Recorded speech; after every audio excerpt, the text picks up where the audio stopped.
I grew up in Chicago, and I went to medical school at Northwestern, and then did my postgraduate training at Stanford University Medical Center.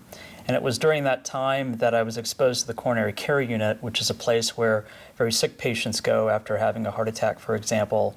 And I found the physiology of the heart very fascinating, that it was a critical organ involved in supporting the body, and that there were many treatments available to immediately help people get better.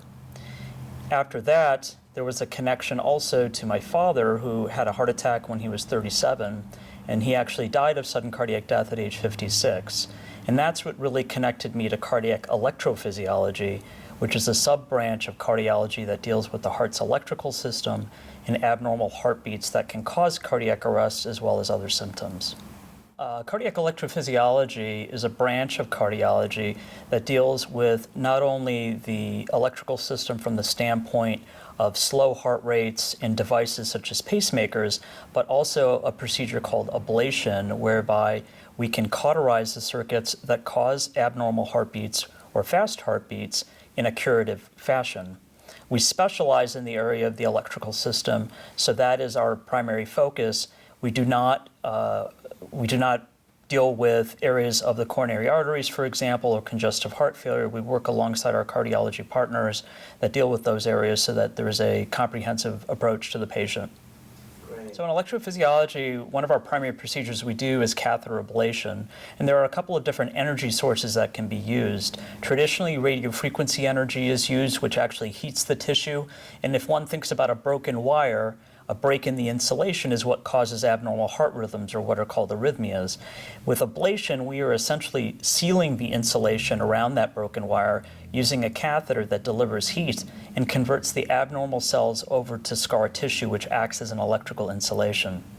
Another energy approach that's used is cryoablation, whereby we freeze the circuits with a similar effect.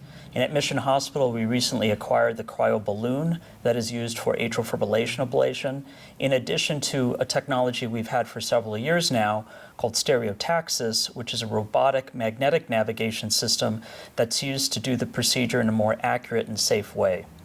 My connection to heart disease being so personal with losing my father has really brought me into the shoes of the patient and the patient's family when I meet with them. So I'm often asked the question, especially when we're considering a procedure and I'm talking to a patient, what would I do if the patient were a family member of me? So that's my general philosophy, is how would I counsel this person if they were a family member in terms of the risks and the benefits of the different options available, really trying to put myself in the patient's shoes.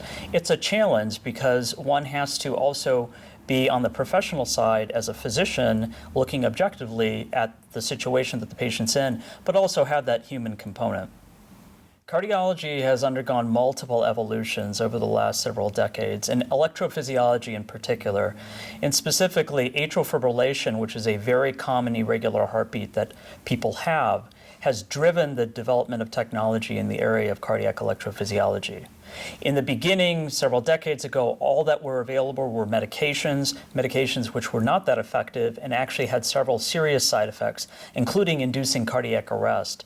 Over time, as ablation technology improved, the mapping systems improved, we've been able now to take arrhythmias such as atrial fibrillation, which have traditionally not been able to be cured, and actually cure them now with techniques such as robotic ablation and cryoablation. The thing that's unique about cardiac electrophysiology is the wide range of ages that we see with patients compared to general cardiology, where an older patient population is typically seen.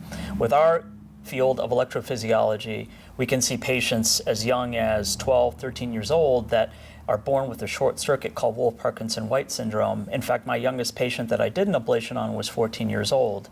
We can see patients as old as 102. One of my patients who had a pacemaker generator change back in Chicago was still taking the bus every day to see me in the office.